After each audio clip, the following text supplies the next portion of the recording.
Give it to me early. So this is a condensed version of the sizzle. But Rihanna, she claimed the spot of the second most watched Super Bowl halftime show in history with 118.7 million viewers. See, my mind is still on this every vote. It's all good. Viewers. That's my girl right there. Yes. So Rihanna, she set Twitter ablaze during her performance while she was dressed in all red, debuting her beautiful baby bump for the first time for the whole world to see. And many celebrities, they sent out their congratulations to Rihanna, including Hillary Clinton, who she said Rihanna was a victor for her great performance. But on the flip side, we have number 45. We call him number 45. Donald Trump, who slammed Rihanna for what he called the worst performance in Super Bowl history. So he tweeted out, "Epic fail, Rihanna gave without question the single worst halftime show in Super Bowl history. This is after insulting far more than half our nation, which is already in serious decline with her foul and insulting language.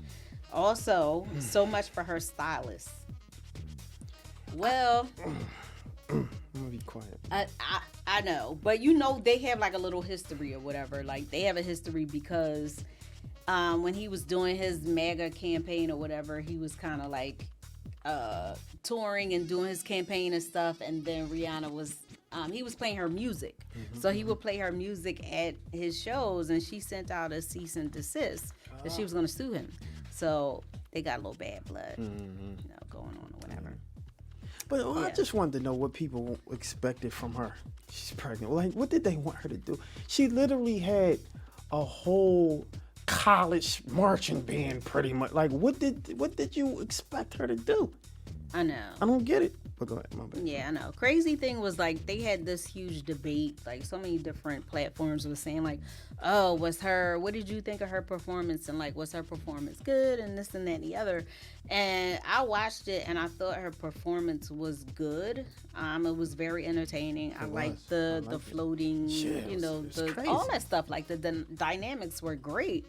But, I mean, I was kind of like sitting there like when she got so many hits, like Rihanna got so many hits, so she could just go on for every time she came, yes, but when she came out with something, I was like, oh, she gonna bring somebody out. That was the only thing. I was just like, she gonna bring somebody out. So I was sitting there waiting. I'm like, all right, she about to bring out Drake. Like she gonna bring out But I mean, I wanted to see somebody, but she apparently doesn't need anybody. Like she can do the show. Sure. Yeah, she can do it by herself. But yeah. So, moving right along. This is my my last story.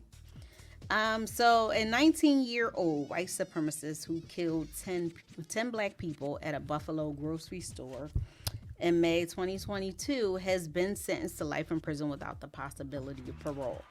So Payton Gendron, I believe that's his last name, whatever, it's irrelevant or whatever. But he said in court, I'm very sorry for all the pain I forced the victims and their families to suffer through. I'm very sorry for stealing the lives of your loved ones. I cannot express how much I regret all the decisions I made leading up to my actions on May 14th. I did a terrible thing that day. I shot and killed people because they were black. Looking back now, I can't believe I actually did it. I believe what I read online. That stuck with me. I'll explain later. But and acted out of hate. I know I can't take it back, but I wish I could, and I don't want anyone to be inspired by me and what I did. So of course, like the families were able to give their victim impact statements, and a lot of them were like tear jerking, of course. And then we have the well, we don't have the video, but there is video of one of the victims' family members, lashing out physically at the this offender or whatever. But hate crimes, they have been on the rise over the past few years. According to the Department of Justice, anti-Black or African-American hate crimes continue to be the largest bias incident victim category, with over 2,800 incidents in 2020, a 49% increase since 2019. And in 2021, the DOJ reported that 56.1% of known offenders were white. So unfortunately, the numbers are not completely accurate and often flawed when some police departments don't participate in providing the FBI with reports and statistics, or when hate crimes are not reported, because that does happen. You could be a victim and just not report it. The Anti-Defamation League Center on Extremist tracks. They track the dissemination of racist, anti-Semitic, and LGBTQ flyers, posters, graffiti, stickers, and banners and stuff like that the far right and white supremacist groups are posting. And according to their reports, posting or doing or whatever, but according to their reports, at least 38 known white supremacist groups were behind hate propaganda efforts in 2021. And this was affecting 49 states and the District of Columbia. So white supremacists have been distributing more racist propaganda and rhetoric as a tactic to recruit more members to white supremacy groups. So this is what we're seeing. Like, I kind of got into a back and forth, and I've been, for the life of me, I promised that I was not going to get into no social media back and forth with people, because they will get on social media and they will just say what they want to say, and don't care, because they're like Twitter thugs, whatever.